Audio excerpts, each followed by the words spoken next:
He's played at the top level, professional rugby league. He's a former England captain. He's a world record holder. THORMAN. Round of applause. For me, initially, it's about fun. And getting kids into sport, you have to make it as enjoyable as possible. I wouldn't have got into sport if I didn't enjoy it.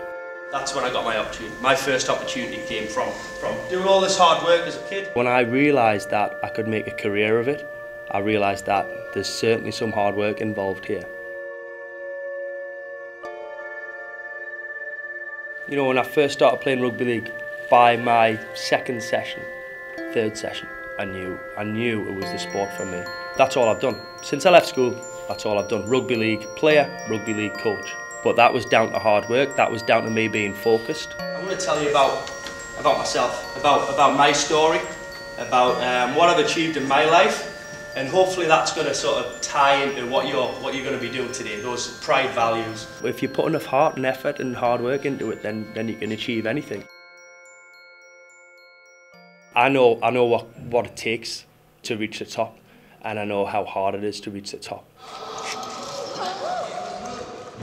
But to do it with other forms of adversity in the life, with a physical disability, with a mental disability, wow, you got to multiply that by 10.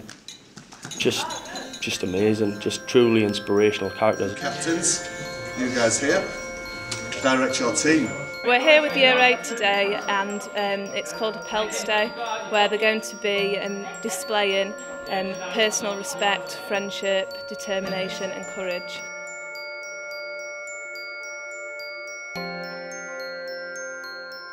Today the focus is all about Paralympics. Not many of the pupils are very aware. Today is all about them getting involved in the Paralympics, and they're going to have a go at how it actually feels to take part in them and realise how difficult it actually is to have a disability. When it was blacked out, it was difficult to try and save it because you couldn't really see the ball, only hear it. Now you understand how much more of a challenge it is.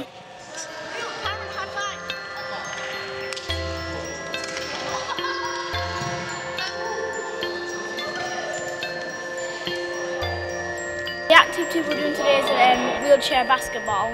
We're learning about wall spins and dribbles, and now we're waiting to play a game.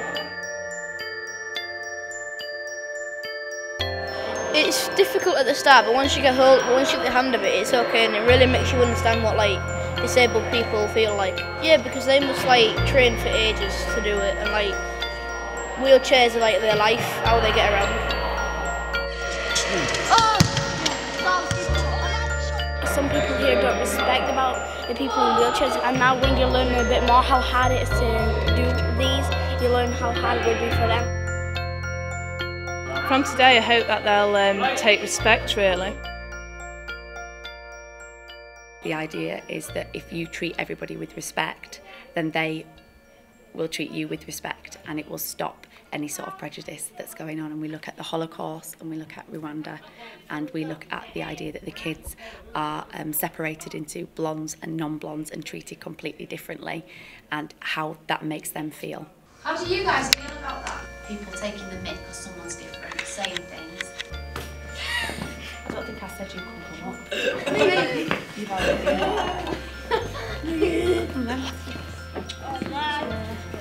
Not that one, eh? Don't judge a book by its cover, get to know people first, I suppose. That's the main thing. Yeah! Oh!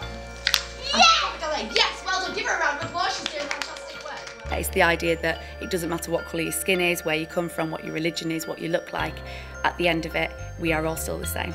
You are 6, 6, 6, 7, 8. How apt. You are 2, 3. She gave one group numbers and said, right, that's your name now. And she gave one group all praise and stuff, and was horrible to the other group. So come on up then. It was to show us what it was like back then, how people were discriminated. I can't even comprehend what Paralympians would have to go through.